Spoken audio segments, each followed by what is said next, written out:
ਦੋਸਤੋ ਜਿਵੇਂ ਮੌਸਮ ਬਦਲ ਰਿਹਾ ਹੈ ਅਤੇ ਮੌਸਮ ਦੀ ਤਬਦੀਲੀ ਦੇ ਕਰਕੇ ਖੰਘ ਜ਼ੁਕਾਮ ਅਤੇ ਰੇਸ਼ਾ ਇਹ ਜੋ ਪ੍ਰੋਬਲਮਸ ਨੇ ਬਹੁਤ ਜ਼ਿਆਦਾ ਆ ਰਹੀਆਂ ਨੇ। ਸਭ ਤੋਂ ਜ਼ਿਆਦਾ ਪਰੇਸ਼ਾਨੀ ਦਾ ਜੋ ਸਬਬ ਬਣਦਾ ਹੈ ਉਹ ਖੰਘ ਦੇ ਕਰਕੇ ਬਣਦਾ ਹੈ, ਕਿਉਂਕਿ ਰਾਤ ਭਰ ਨੀਂਦ ਨਹੀਂ ਆਉਂਦੀ, ਕਿਉਂਕਿ ਖੰਘ ਆਉਂਦੀ ਰਹਿੰਦੀ ਹੈ।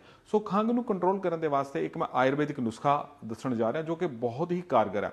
ਸੋ ਇੱਕ ਚੁਟਕੀ ਤੁਸੀਂ ਅਦਰਕ ਲੈਣਾ, ਕੁੱਟਿਆ ਹੋਇਆ ਅਦਰਕ, ਇੱਕ ਚੁਟਕੀ ਤੁਸੀਂ ਲੈਣੀ ਹੈ ਜਵੈਣ ਜੋ ਕਿ ਕੁੱਟੀ ਹੋਵੇ, ਅਤੇ ਇਹ ਦੋਨਾਂ ਨੂੰ ਮਿਕਸ ਕਰਕੇ ਇਸ ਦੇ ਵਿੱਚ 4-5 ਬੂੰਦਾਂ ਸਰੋਂ ਦੇ ਸ਼ੁੱਧ ਸਰੋਂ ਦੇ ਤੇਲ ਦੀਆਂ ਪਾ ਲੈਣੀਆਂ ਨੇ, ਅਤੇ ਸਾਰੇ ਮਿਸ਼ਰਣ ਨੂੰ ਤੁਸੀਂ ਮੂੰਹ ਦੇ ਵਿੱਚ ਰੱਖ ਲੈਣਾ ਅਤੇ ਥੋੜੇ ਹੀ ਸਮੇਂ ਦੇ ਵਿੱਚ ਇਹਨਾਂ ਨੂੰ ਚੂਸ ਕੇ ਇਹ ਜਿਹੜਾ ਸਾਰਾ ਮਿਸ਼ਰਣ ਹੈ ਖਾ ਲੈਣਾ। ਇਹਦੇ ਨਾਲ ਤੁਹਾਡੀ ਉਸੇ ਵੇਲੇ ਹੀ ਜਿਹੜੀ ਖੰਘ ਹੈ ਇਹ ਕੰਟਰੋਲ ਹੋ ਜਾਵੇਗੀ। ਹੋਰ ਆਯੁਰਵੈਦਿਕ ਟਿਪਸ ਤੇ ਜਾਣਕਾਰੀ ਲਈ